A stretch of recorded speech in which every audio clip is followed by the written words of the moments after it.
পূৰ্বৰ অভয়াপুৰী দক্ষিণ সমষ্টিৰ অন্তৰ্গত যোগীখোপাৰ কাবাইটাৰীৰ এটা পথে জ্বলা-কলা খুৱাইছে ৰাইজক। পথছোৱাৰ দুৰৱস্থাৰ বাবে সমস্যাত ভুগিছে অঞ্চলটোৰ ৰাইজ। সদাব্যস্ত পথটোৰ কেইবাটাও অংশ জহি খহি যোৱাত ঠায়ে ঠায়ে সৃষ্টি হৈছে গাঁতৰ, যাৰ ফলত যাতায়াতৰ ক্ষেত্ৰত দুৰ্ভোগ ভুগিবলগীয়া হৈছে অঞ্চলবাসীয়ে। সদাব্যস্ত পথটোৰ মেৰামতিৰ বাবে দাবী জনাইছে স্থানীয় ৰাইজে।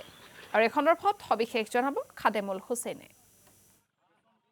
হয়, নিশ্চিতভাৱে আপুনি উল্লেখ কৰা ধৰণে পৰিৱৰ্তন আৰু উন্নয়নৰ শ্লোগানেৰে বিশেষকৈ দুটাকৈ কাৰ্যকাল 10 বছৰ বিজেপি নেতৃত্বাধীন চৰকাৰখনে অসমত শাসনভাৰ চলালে।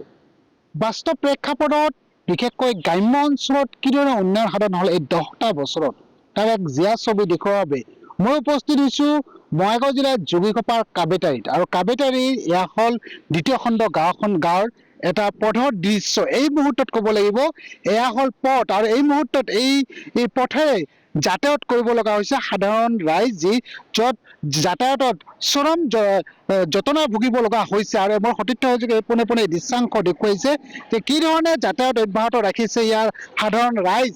এই দৃশ্য দেখিলে সহজে অনুমান কৰিব পাৰি। আৰু স্থানীয় ৰাইজ আছে, মই স্থানীয় ৰাইজৰ পৰা কিছু কথা জানিবৰ কাৰণে চেষ্টা কৰিছোঁ। মই আপোনাৰ পৰা জানিবৰ কাৰণে চেষ্টা কৰিছোঁ যে বিশেষকৈ এটি পথ উন্নয়নৰ শ্লোগান দিল 10টা বছৰ পাৰ হ'ল, আনফালে বিধায়কৰ ভূমিকা কেনেধৰণৰ?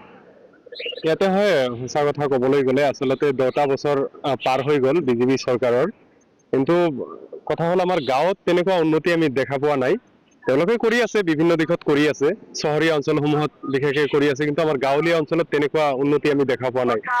আজিৰ ডেটত চাওক, আপোনালোকে চাব পাৰে আমাৰ ৰাস্তা ঘাটৰ অৱস্থা কি। বাৰিষা কালত আমাৰ এক কঁকাললৈকে ইয়াত পানী হয়। স্কুলীয়া ছাত্ৰ ছাত্ৰী আমাৰ এইখন অঞ্চলত জয়ীখোপা অঞ্চলৰ কাবাইটাৰী তৃতীয় খণ্ড, কাবাইটাৰী প্ৰথম খণ্ড আৰু আপোনাৰ চৰ অঞ্চলত কম পক্ষেও আপোনাৰ 5 শতাধিক ছাত্ৰ ছাত্ৰী আছে ইয়াতে। বাৰিষা কালত কিন্তু এই ৰাস্তাৰে তেওঁলোকে অহা যোৱা কৰিব নোৱাৰে।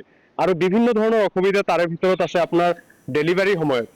মাইকী মানুহৰ যেতিয়া ডেলিভাৰীৰ সময়ত যেতিয়া গাড়ী এখন যাব নোৱাৰে, তেতিয়া আপোনালোকে এবাৰ চিন্তা কৰক কেনেকুৱা ডাঙৰ এটা অসুবিধাৰ সৃষ্টি হয়। ইয়াতে তেনেকুৱা ৰোগী বা তেনেকুৱা এম্বুলেন্স আমাৰ গাঁওখনত ভালকে এইটো ৰাস্তাৰে আহিব নোৱাৰে। তো চৰকাৰে উন্নতি কৰি আছে, কৰক, আমাৰ কোনো আপত্তি নাই। আমাৰ গাঁওখনো ভালকে বৰ্তমান এই হয়, খাদেমুল সমষ্টিটো হুছেইন, আপোনাক এই মুহূৰ্তত ধন্যবাদ জ্ঞাপন কৰিছোঁ।